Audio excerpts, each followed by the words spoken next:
is he? What's he planning for Canada? Poilievre has been in Parliament for 20 years. A career politician who used his position to get rich.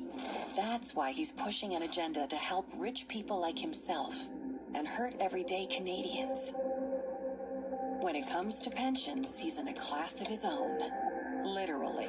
Even the comedians got in on the act. Very few Canadians qualify for a full pension at the age of 31. Well, in fact, there really is only one. And that man? Pierre Poilievre. Am I paying for that? Yes, you were. Pierre Poilievre. One hell of a guy. One heck of a pension. Accountants looked into Poilievre's pension and discovered that it is worth $3.4 million. Poilievre qualified for his pension after just 6 years as an MP, paid for by taxpayers. So, what are his policies on pensions for Canadians? The people who will pay for his gold-plated retirement. Significant increases in the effective retirement age are required to increase to 67. Poilievre voted to increase the retirement age to 67 for Canadians, while he can collect a taxpayer-funded pension at 55.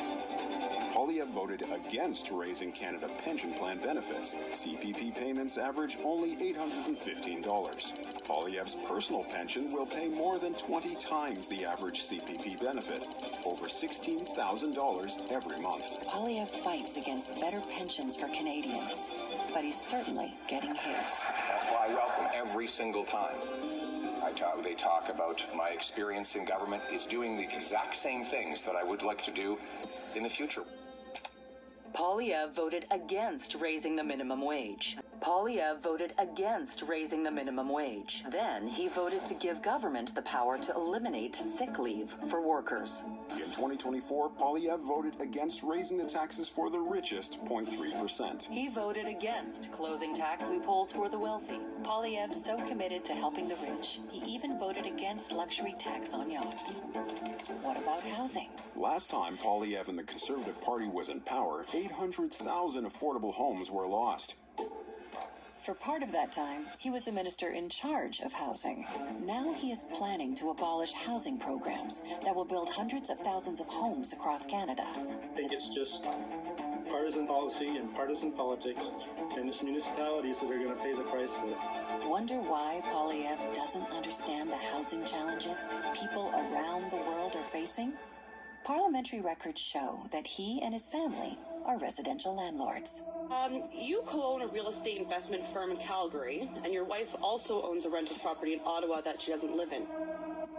Economists have warned Canadians against using equity in their homes as an ATM, and your wife last summer took out a $425,000 mortgage on her rental property. That's nearly twice what she paid for it. Why did she decide to do that? Well,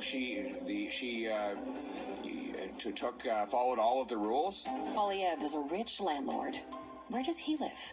Pierre Poilievre owns a house less than 25 minutes from Parliament.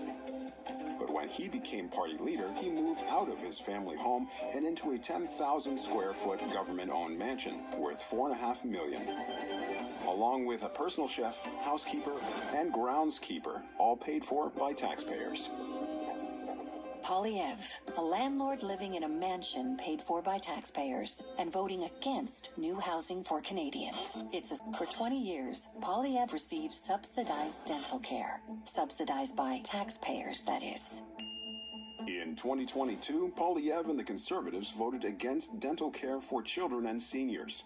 Today, the plan is rolling out and 2.7 million Canadians have been approved for care. Est-ce que vous gardez ou pas, là? Assurance dentaire, gardez-vous ça? Ça n'existe pas. Poilievre is lying. The plan does exist and is helping millions of children and seniors today. But Poilievre says he will kill the program and turn his back on these Canadians, even as he keeps taxpayer-financed dental care for himself. Poilievre's medication is subsidized by taxpayers. Canada's Pharmacare bill has now become law. Pharmacare will start out covering insulin drugs for diabetics, a rapidly escalating cost for many patients. The new law will also provide free contraception for women. This has been something that we have been advocating for a number of years. This really is a part of gender equity and reproductive rights. Pharmacare would also let government negotiate prices in bulk, saving money and reducing costs. Will you dismantle Pharmacare? Thank you very much. Will you dismantle Pharmacare if you are? Will you not answer more of our questions? Regardez, oui ou non? Ça n'existe pas encore.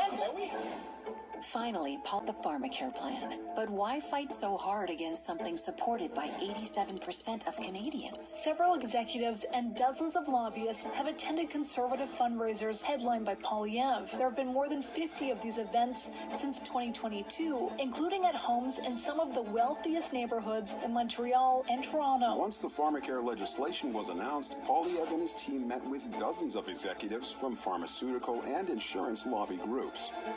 Poilievre and Pharmacare. Taxpayer coverage for him and high out-of-pocket costs for Canadians. Will pay. Poilievre is looking out for rich people like himself. Is doing the exact same things that I would like to do in the future. Tax breaks and secret deals for the wealthy, while denying benefits to everyone else. Poilievre lives in a huge government mansion, but fights against plans to build more housing for everyday Canadian families. Canadian taxpayers bankroll his dental and drug benefits. But Poilievre wants to withhold those same benefits from you. Taxpayers fund his lavish multi-million-dollar pension. But Poilievre fights against pensions that help Canadians. Significant increases in the effective retirement age. He's a weasel. He's a career politician who used his position to get rich and is now protecting people like himself. That's Poilievre, but it's just not Canada.